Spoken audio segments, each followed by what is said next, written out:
ওরে বাপ, আমার এই যে 3 মিনিট যদি পারতাম, আমি একটু মাথা ভালো করে দিয়ে থাকতে পারতাম ওই নাতি ছালটা নিয়ে। ওর কেউ নাই, বাপ মরে গেছে, চাচা মরে গেছে, মাটা মরে গেছে, মেয়েটা মরে গেছে, তারা উঠে আসবি না। আমি আর করতে কি পাবো? আমি মানুষের কাছে যাই, কেউ দেয় না, দেয় না, দেয়। তা আমার তো আর শক্তি বল নাই। আগুন দেখে আমার মনে হচ্ছে এখন আগুন জ্বলতেছে।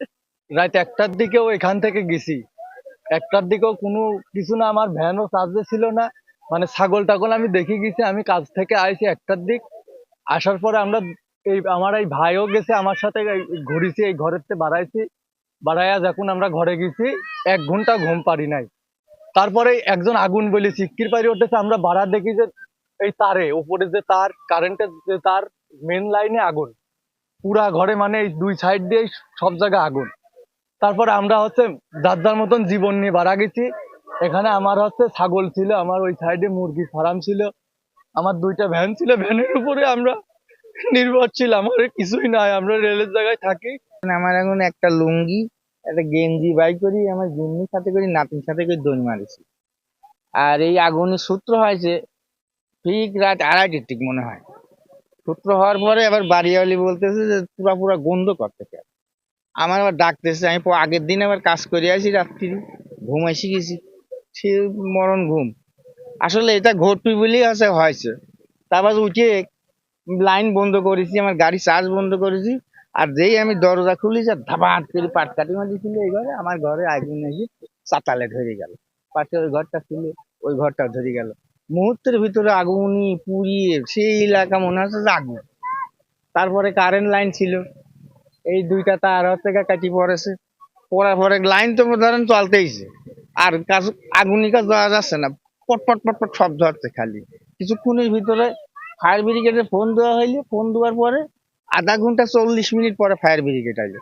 তাও একদিন এই দিক দিয়ে আসলে, আর একদিন ভুল করে ওই দিক চলে গেছে।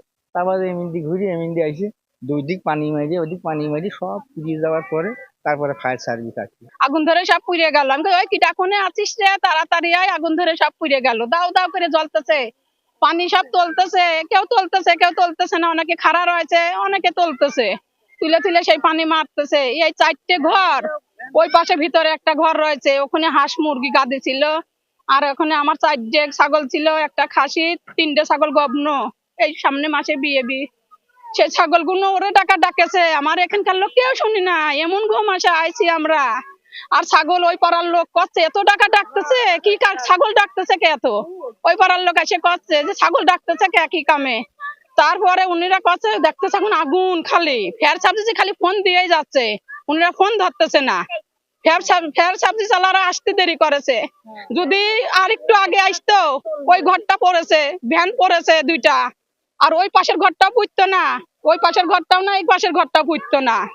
তো কোনো তুলনা নাই, সবাই গরিব মানুষ, ভ্যান চালায়, খায়, দিন আনে দিন খায়। এটা ধরুন আমার আল্লাহ দিল তাও একটু টাকা আছে, কিন্তু এনাদের থাকার কিচ্ছু নাই, এটা খাওয়ার কিচ্ছু না, থাকার কোনো।